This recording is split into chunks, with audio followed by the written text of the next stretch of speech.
બુધવારે રાત્રે 1:30 વાગે ભારતે પાકિસ્તાન વિરુદ્ધ માત્ર 25 મિનિટમાં ઓપરેશન સિંદૂર ચલાવી સણસણતો જવાબ આપ્યો.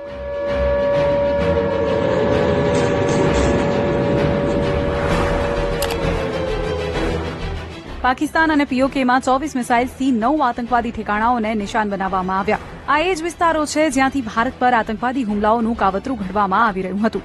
રિપોર્ટ્સ અનુસાર હવાઈ હુમલામાં 100 આતંકીઓ માર્યા ગયા.